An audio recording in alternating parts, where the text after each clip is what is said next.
Now, given this problem in GATE 2011, they are asking what is the average waiting time using shortest remaining time first. So it is straightforward. You can finish it off this way. See, you can solve any question in GATE. You can try all the papers. They all will be very simple coming to the scheduling, CPU scheduling.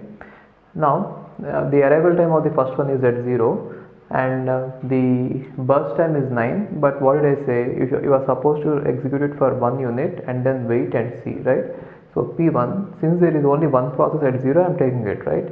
And now you wait and see if any process has arrived at time 1. Now by the time 1, this has finished 1 unit, therefore 8 is remaining. And what about this one?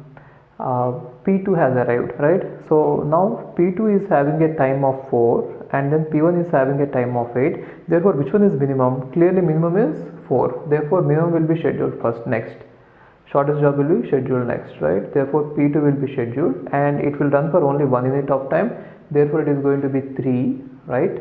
And now after this, we have all the 3 available, right? So once every process, see, by the time 2, all the processes are available. Now every process, once they become available, now it will just be like the shortest job first. So among them, which one is the shortest? P2, right? So continue. Actually, it is it is running continuously without any preemption. Now this is running, and then what about P2? P2 will run for 3, so it is going to be 5. And what about next one? P1.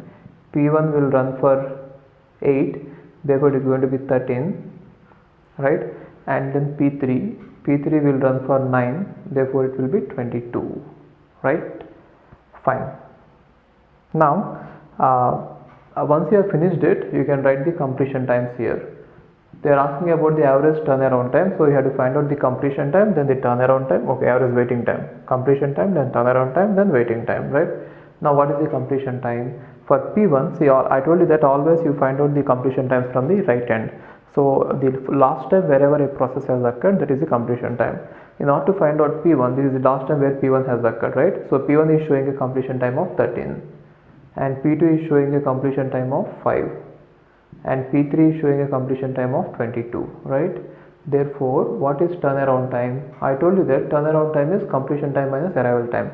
So how much is it? Here it is 13 and here it is 4 and here it is 20, right? And after that, finding the turnaround time, you are supposed to find the waiting time. So what is waiting time? Waiting time is turnaround time minus burst time. So turnaround time minus burst time. So how much? 13 minus 9. So how much is 13 minus 9? 4.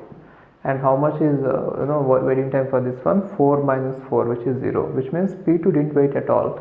Once it arrived at 1, it has got scheduled and it got finished. Therefore, there is no waiting time at all. And what about this next one? 20 minus 9, which is 11, right?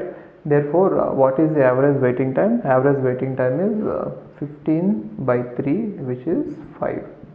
This is the answer. Got it? So either they can ask you average waiting time or sometimes average turnaround time, or they'll ask you about completion time or something, right?